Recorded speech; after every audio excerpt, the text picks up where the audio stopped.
this lecture, we are going to discuss very important pleural disorders. We will be discussing about pneumothorax, we will be discussing about pleural effusion, we will be discussing about hydropneumothorax, asbestosis, and mesothelioma. So we will learn how to identify pleural effusion, how to see, how to see that there is a pneumothorax.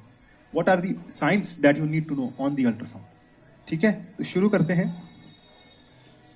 Pleural effusion. What is pleural effusion? Pleural effusion is simply collection of fluid within the pleural cavity. Pleural cavity. The questions that come from this topic are that what is the best radiograph? Remember, lateral decubitus view is the best radiograph to identify any pleural effusion, right? And what is the best investigation? Best investigation is ultrasound is the best investigation to look for pleural effusion. It can detect even 5 to 10 ml of pleural fluid. So just remember that fluid is a friend of ultrasound. Whenever we have to look any fluid, whether it is fluid in the peritoneal cavity, fluid in the peritoneal cavity, fluid in the pleural cavity, we will always get an ultrasound done. That is why in fast scans, in patients with abdominal trauma, if there is any injury to the liver, fluid will collect into the peritoneal cavity. And to look for any fluid in the peritoneal cavity, we will do an ultrasound. And if there is fluid in the pleural cavity also, we will get an ultrasound done for this patient. And how does fluid appears on ultrasound? It appears black or anechoic. As I have told you that fluid is a friend of ultrasound, remember air is a friend of CT. And if there is any air within the pleural cavity, we will always get a CT done. So whether a patient is having pneumothorax, pneumomediastinum or pneumoperitoneum, investigation of choice will be NCCT, chest or abdomen, depending upon where we are suspecting any air. So let us have a look at the findings on the chest X-ray. The first finding, as we have already discussed, that when we have to look at the normal X-ray, we will always see the CP angles. So in a normal patient, what happens? The CP angle are very sharp. They are having an acute angle. So the first sign that you are going to see on the chest X-ray, it will be blunting of CP angle. First, the fluid will collect into the posterior costophrenic space, right? After that, the fluid will start going laterally into the lateral costophrenic space. Let me draw you a sagittal view. So if you will look at the sagittal view, this is anterior and posterior. You will see that posterior costophrenic space is very deep. So in order to cause blunting of the CP angle, in order for the fluid to reach into the lateral costophrenic space, the fluid first needs to fill the posterior costophrenic space. Only then it will go laterally and cause blunting of the CP angle. That is why there should be approximate 200 to 300 ml of pleural fluid, which will cause blunting of the CP angle. The second sign that we can see, when the pleural fluid increases, it is more than 500 ml.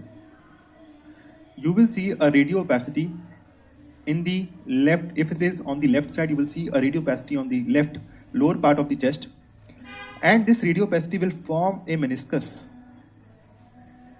So this meniscus is formed by any liquid lying in a container. Okay, it is not fully straight, but due to the forces of the surface tension, the fluid is always concave. So with the concave border upwards, the pleural effusion will be seen, and this is known as meniscus sign of pleural effusion.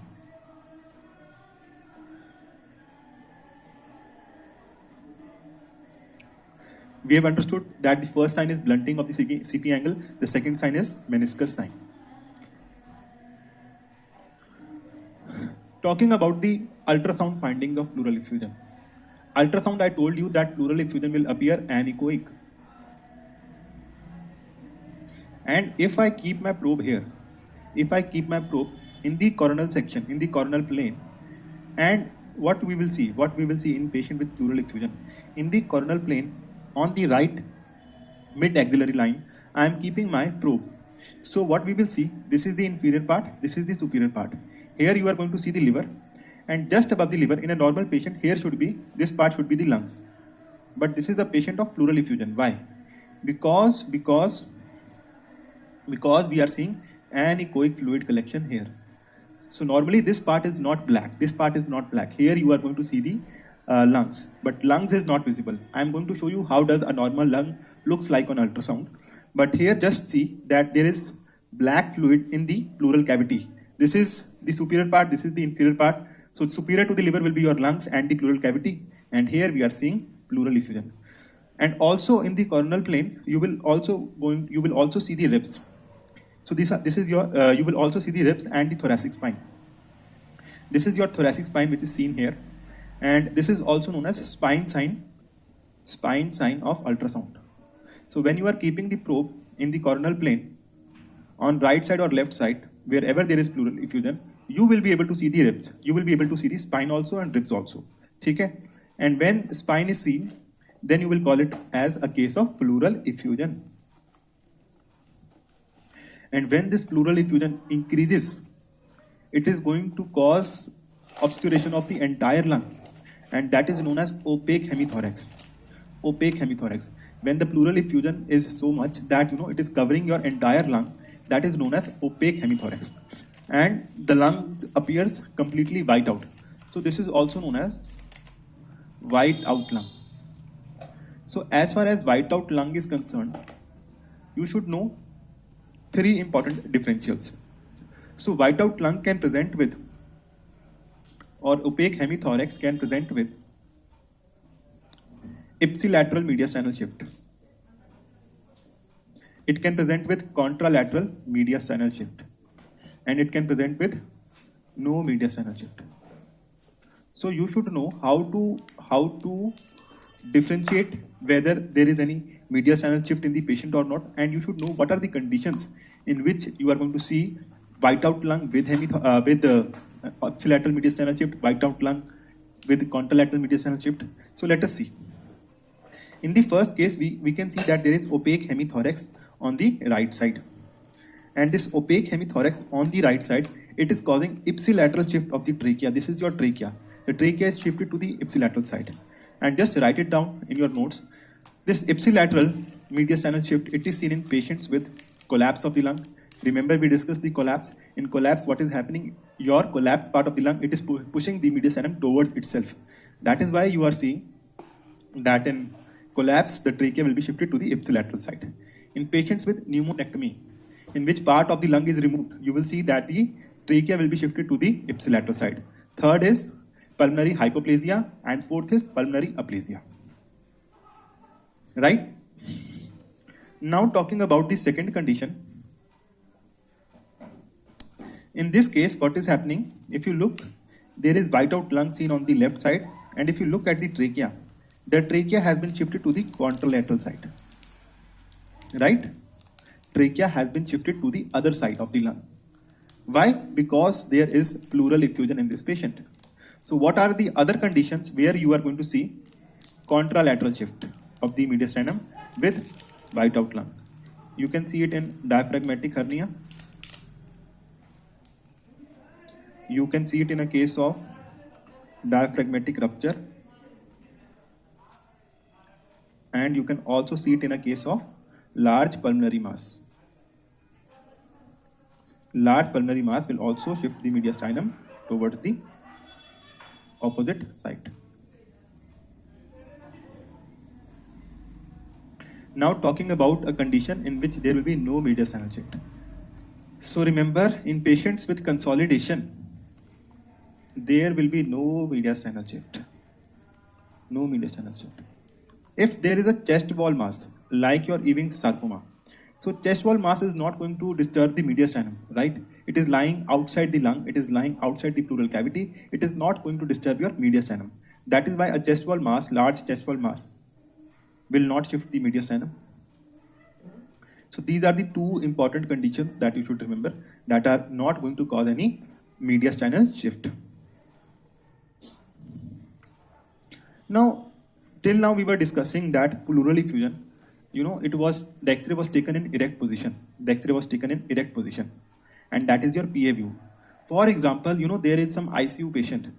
who cannot sit down, patient of history of trauma, who cannot sit down, who cannot stand and get an X-ray done. What you will do? You will get a supine X-ray done. Supine X-ray done. Now in erect X-ray, what was happening? If this is your lung and this is your pleural cavity, if there was any pleural effusion, it was settling down. Right? The pleural effusion was settling down and it was causing blunting of the CP angle. Now if a patient is lying down, let me draw his chest. If a patient is lying down, the effusion will collect along the posterior wall of the chest or the posterior part of the pleural cavity. Now if you do an X-ray, you will not see any blunting of the CP angle. You will not see a well-defined opacity in the left lower zone. Now what you will see that there will be haziness because there will be lung also. When X-rays are traveling like this, they are traveling through the lung also. They will travel through the lung also. So you will see that there will be haziness in that part of the lung. There will be not a complete radio opacity, but there will be haziness in that part of the lung. So in a supine X-ray or in patients who cannot sit down, like your ICU patients, a patient with any history of trauma, you get an X-ray done, you see that there is haziness in the left lung. Compare it with the right lung. You will see this haziness, it is pointing towards a pleural effusion on the left side.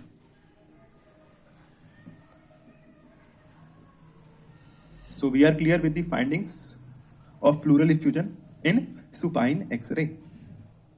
Now let us have a look at few atypical findings of the pleural effusion. So till now we were saying opaque hemithorax, blunting of the CP angle, your meniscus sign. Sometimes what happens, this pleural effusion, instead of causing blunting of the CP angle, it tracks along the chest wall. It tracks along the chest wall, taking the shape of band like pleural effusion, and this is what we call as lamellar pleural effusion. Lamellar pleural effusion. And there is one more effusion. Imagine this is your lung, this is the pleural cavity. This is the pleural cavity. Sometimes what happens, this pleural effusion will just lie on the undersurface of the lung. This pleural effusion will lie just along the undersurface of the lung, right? And what happens in that case? In that case, you are not seeing any blunting of the CP angle. In that case, you are not seeing any meniscus sign. But if you look at the X-ray, what it will do? It will shift the apex of the diaphragm or the highest point of the diaphragm laterally. Let us understand. So here, this is the patient. You draw a line passing through the midclavicular line. Now you will see that the highest point of the diaphragm, that is this part, this is not passing through the midclavicular line. Just look at the previous X-rays that we have seen. You will see that the highest point of the diaphragm or the apex of the diaphragm, it will be present in the midline. When it is shifted laterally, you will think of subpulmonic pleural effusion. So what does subpulmonic means? Below the lung. There is pleural effusion below the lung. And what are the signs? On the right side, you will see that the pleural effusion, that the apex has shifted laterally. On left side, besides this sign, you will see one more sign.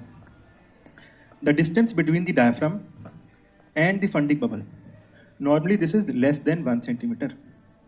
If this distance is more than 1 centimeter, distance between the highest point of the diaphragm and the funding bubble is more than 1 centimeter, you will think of subpulmonic pleural effusion. On left side, just remember these two important signs. Now here I will give you one clinical history. The patient has history of dyspnea on exertion. It is an old age patient. There is bilateral pedal edema. And on auscultation, the patient was having creps. You get a chest X-ray done. On the chest X-ray, what are you able to see? you are able to see a homogeneous opacity in the right middle zone, which sometimes looks like a tumor, sometimes looks like a tumor. But because the clinician was suspecting that it was a case of, it was a case of congestive heart failure, taking into account all the signs, he gives diuretics to the patients. Diuretics was given, inotropes were given to the patient, and after some days, X-ray was done. X-ray was done after some days, or 2 to 3 days. Okay, after 3 days, X-ray was done. So, with the help of diuretics, that pleural effusion resolved. That pleural effusion completely resolved. And you get a X-ray done. X-ray was completely normal. So this is what we call as phantom tumor. Phantom tumor, in which you will see that there is a homogeneous opacity seen, which is basically a loculated pleural effusion seen in the horizontal fissure. Loculated pleural fluid seen in the horizontal fissure. And once diuretics are given, this radiopacity disappears. And this is what is known as phantom tumor, or loculated pleural effusion in the right horizontal fissure. Now let us have a look how does the pleural effusion looks on the CT images, CECT images. On the CECT images, any fluid appears hypodense on CT. Any fluid appears hypodense on CT. The fluid does not appear black on CT, it appears hypodense. So here we can see that there is a collection of fluid in the left pleural cavity. Collection of fluid in the left pleural cavity. Now let us have a look at the second image. In this image, we can see that besides the fluid collection in the left pleural cavity, there is enhancement of the, you can see that there is a bright appearing line or a bright appearing wall surrounding this pleural effusion. So there is enhancement of the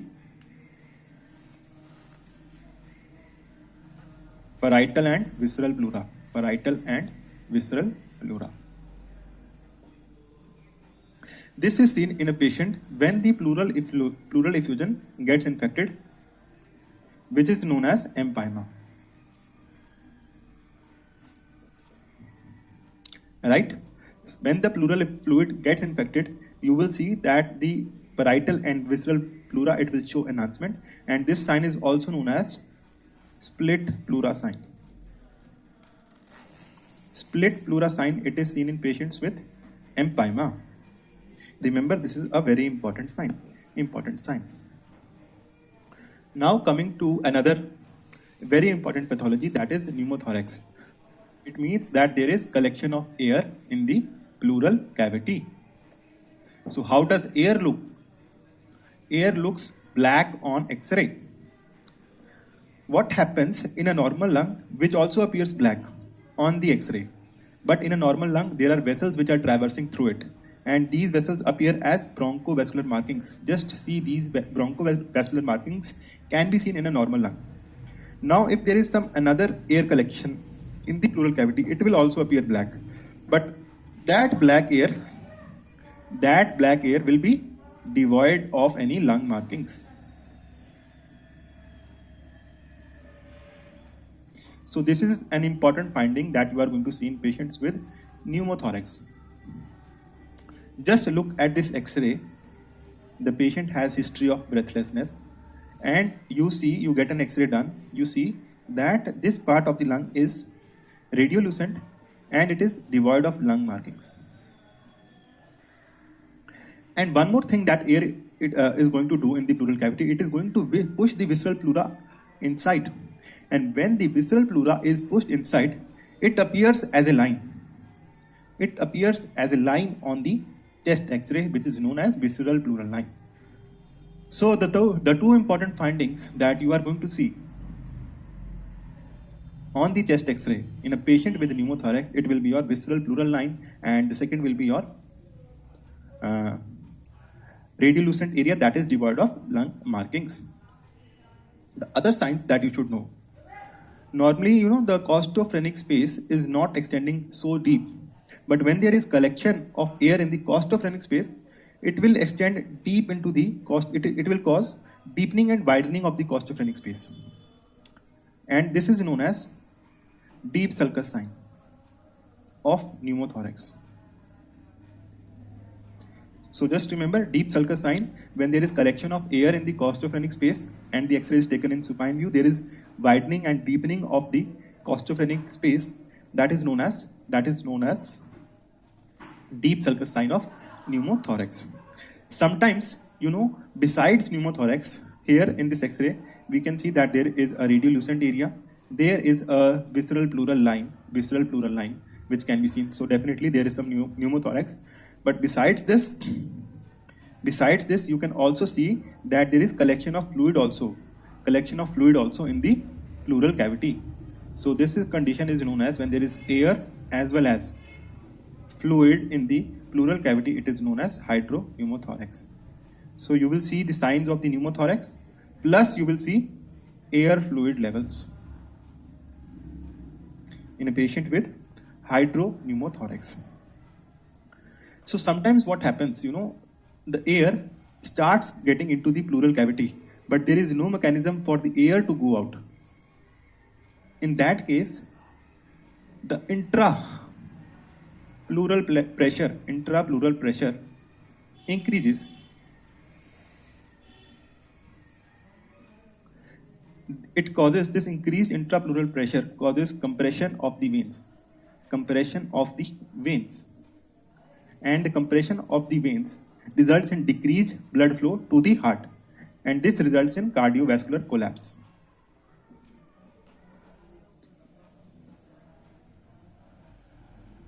This condition is known as tension pneumocephalus. When air is continuously entering into the pleural cavity and there is no mechanism for this air to go out, it causes compression of the veins and there is decreased blood going into the heart. It results in cardiovascular collapse. So here in this X-ray we can see that there is some radiolucency in the left lung that is devoid of lung markings. It is causing shift of the trachea to the opposite side, and it is causing shift of the trachea to the opposite side. So mediastinal shift will be an important finding in a patient with tension pneumocephalus. So you will be asked that what is the earliest treatment that you will do for this patient, and earliest treatment for this patient is needle thoracotomy. So what you will do, you will insert a needle in the second intercostal space in children and fifth intercostal space in adults.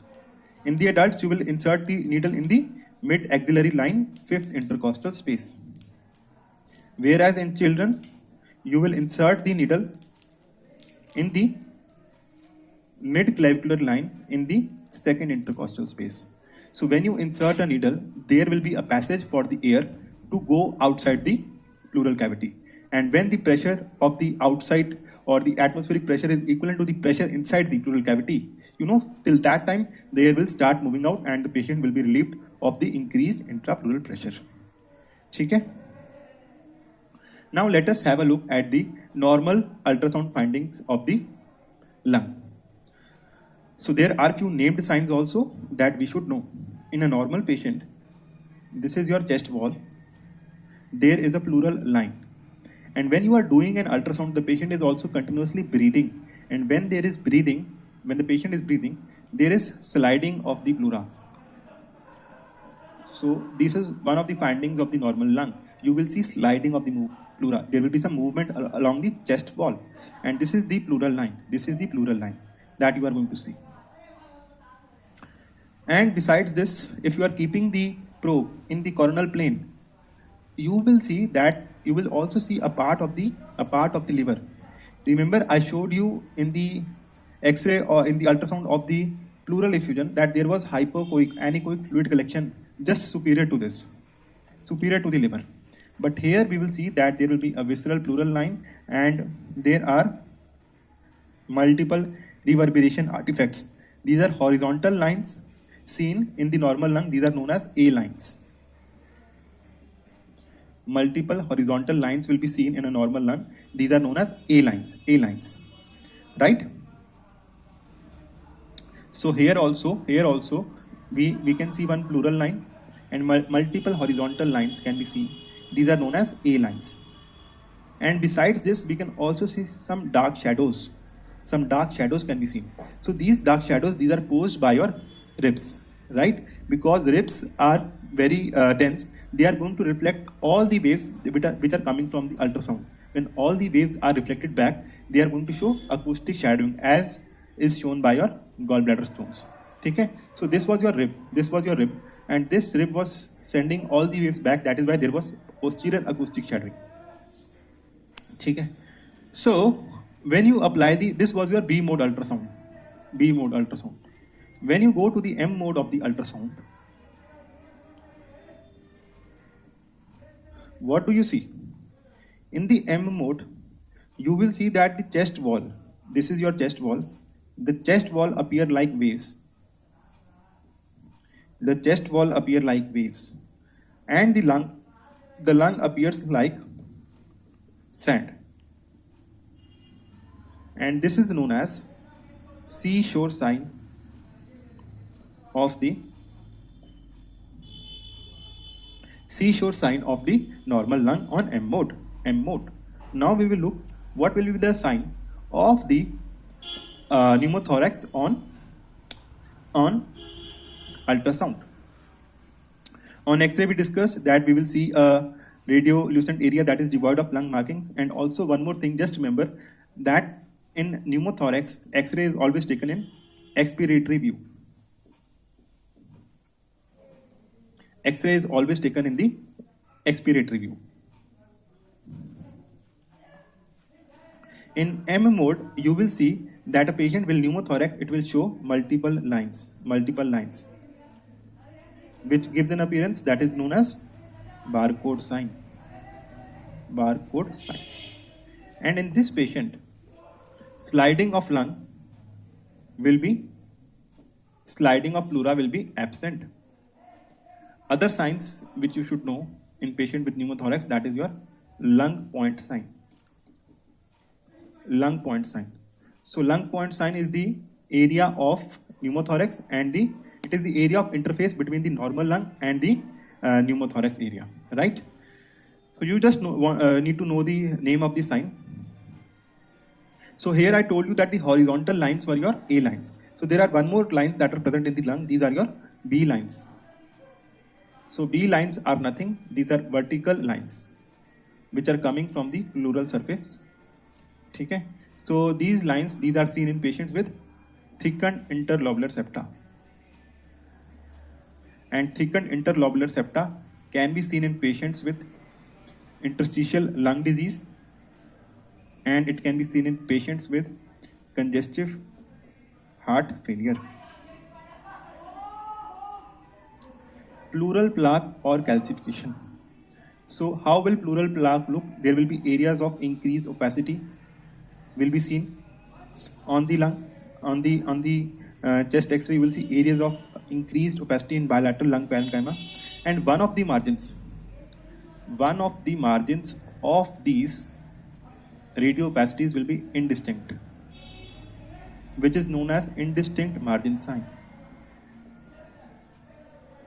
If you look at this plaque, you will see that one margin is very clear and the other margin is not sharp.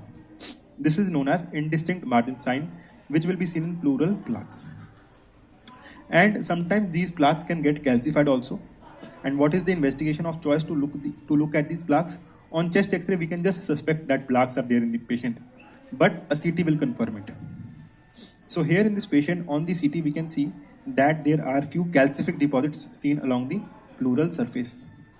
And this pleural plaques or calcification, if it is mentioned in the question, it is always associated with asbestosis.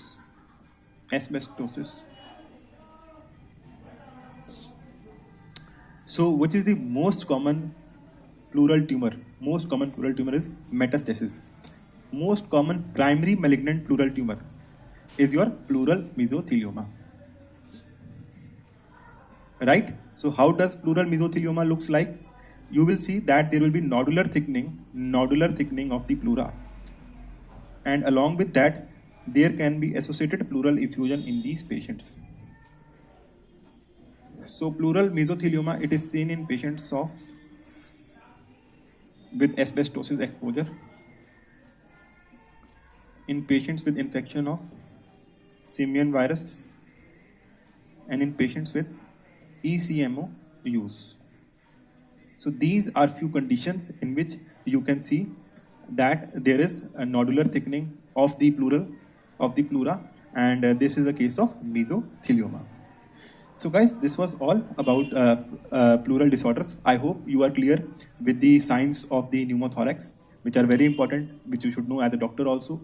Important signs of pleural effusion and how they are progressing. You should be aware about the ultrasound signs of the pneumothorax, which are again very important. Pneumothorax as well as pleural effusion. So till then guys, bye bye, take care and see you in the next lecture.